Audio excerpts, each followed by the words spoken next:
Halo friends, ketemu lagi dengan Koko di Flash Gadget Channel. Gimana nih kabar kalian? Semoga sehat selalu dan tetap bahagia. Jadi di dalam sini ada sebuah handphone yang kemarin tuh saya nyari di harga 1 jutaan. Seperti biasa kita ada di segmen unboxing. Jadi kita nyari handphone di harga 1 jutaan tapi punya spek yang memang mumpuni banget untuk harga segitu. Dan ini kemarin saya nyarinya di Shopee, ya iseng-iseng gitu.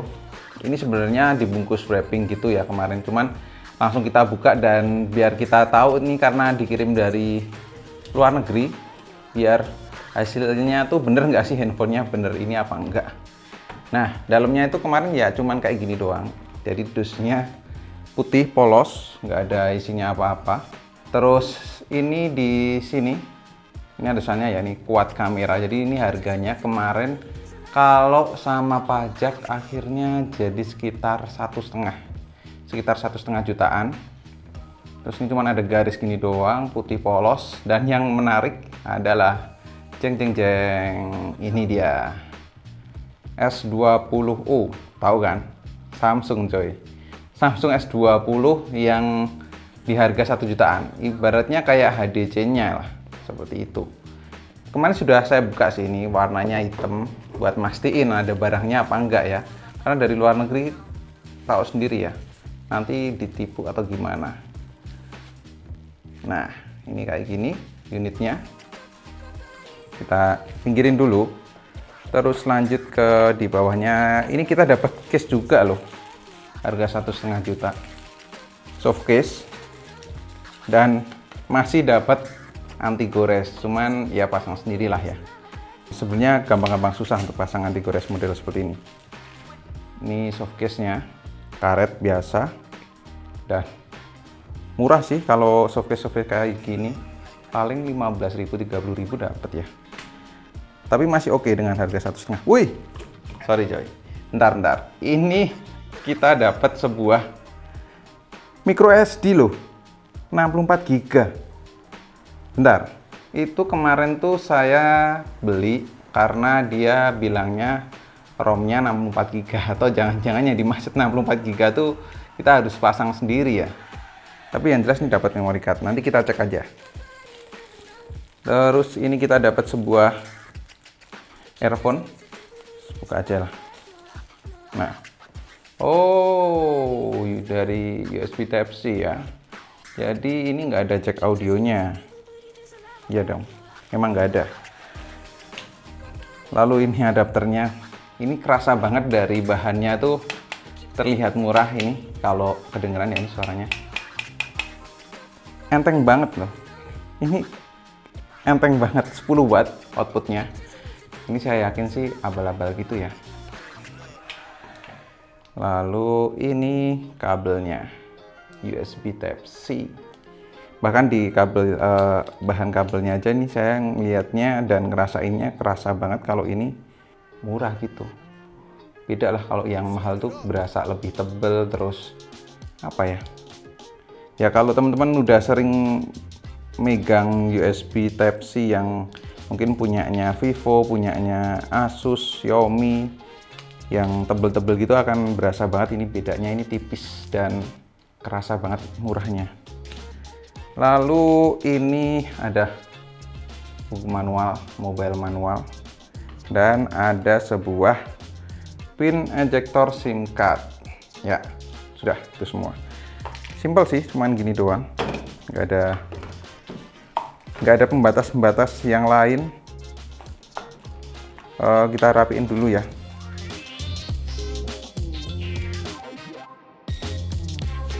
Nah, ini dia unitnya. Samsung S20 coy, tapi harganya cuman di 1 juta aja. Ini bagian tombolnya ada kayak karet gini biar nggak kepencet kali ya pas pengiriman, tapi bikin ada bekasnya nih. Nah ini ada tombol power, terus ini ada tombol volume. Kita sambil nyalain. Wah, tulisan welcome-nya aja jelas-jelas bukan Samsung ya. Dan kalau model kayak gini sih biasanya langsung ke setup, nggak perlu di setup lagi, tapi langsung nyala. Kedengeran nggak coy suara ketika handphonenya nyala? Aneh ya. Kayak handphone Java, mengingatkan saya dengan handphone Java. Ini terus di sini ada sebuah lubang USB Type-C, speaker, terus ada lubang mic. Di sini juga ada garis-garis antena nih. Ini yang bagian atas. Ada slot SIM card-nya juga. Coba kita buka slot SIM card-nya. Ini untuk slot SIM card-nya hybrid ternyata guys. Jadi dual SIM, cuman hybrid. Dan secara material ini jujur beratnya hampir sama kayak Samsung S20 yang berapa waktu lalu kita juga sempat bikin hands-on-nya. Ini beratnya sama dan materialnya oke loh, ini keras juga loh. Jadi secara tampilan kalau posisi mati gini ya bisa dibilang hampir mirip sih dengan S20, tapi ketika nyala set. Nah, ini baru kerasa bedanya ya. Karena One UI kalau Samsung. Kalau ini ya hampir mirip kayak One UI, cuman tetap ada bedanya di icon-iconnya seperti itu. Sebelah sini kosong, ini bagian depannya kayak gini nih. Nah, ada pansulnya. Terus ini bagian belakangnya.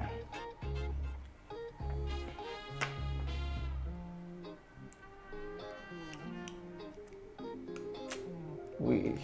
Nah, ini untuk kamera belakangnya. Bahkan di sini ada tulisannya space zoom 100 kali.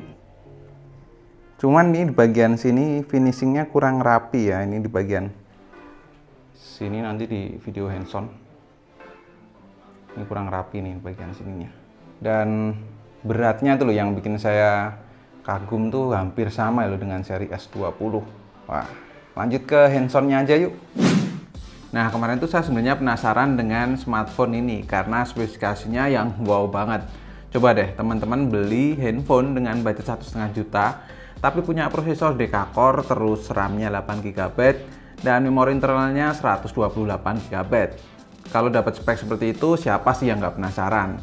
Jadi lanjut ke hands-on-nya, saya akan nyobain beberapa soal fitur-fiturnya ataupun RAM dan memori ROM-nya tuh bener nggak sih di S20 ini. Nah, pertama tuh setelah unboxing, kita langsung cek aja ya memori internalnya, apakah ROM-nya tuh sesuai. Nah, pertama saya cek menggunakan DevCheck. Di sini betul ya, kebaca ROM-nya 128GB. Dan kami cek juga lewat PC ya, ternyata dari 128GB, yang tersedia tuh cuma sekitar 100GB aja. Nah, penasaran lagi kan? Selanjutnya saya coba copy data lagi. Ada video nih sekitar 40GB-an. Dan hasilnya ternyata S20i ini sudah penuh memorinya. Aneh ya, berarti ini nggak benar-benar 128GB. Terus coba kita cek ke prosesornya. S20u ini katanya berprosesor Deca-core alias 10 core ya. Di aplikasi AIDA 64 di sini kebaca sih bahwa prosesornya menggunakan MediaTek 6889DK X ARM Cortex A7 1,3 MHz 28 nanometer. Dan coba deh kita lihat ke bawah lagi.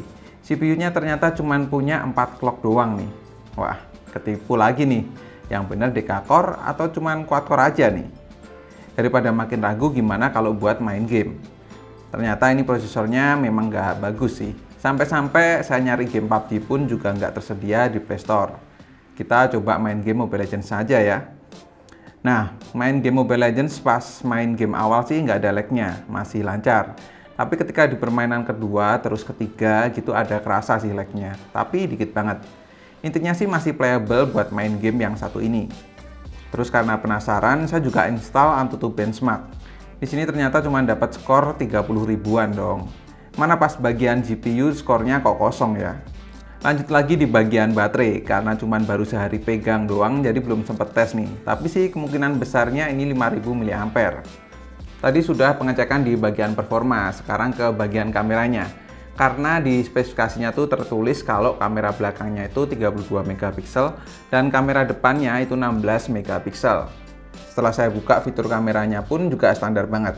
Asli, ini kayak UI yang dipakai di handphone-handphone lokal. Dan hasilnya seperti berikut ini. Kalau menurut saya ini seperti bukan hasil jepretan 32 megapiksel ya.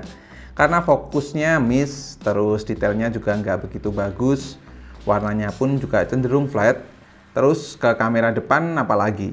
Malah mengingatkan saya dengan handphone lokal di bawah 1 juta itu tuh.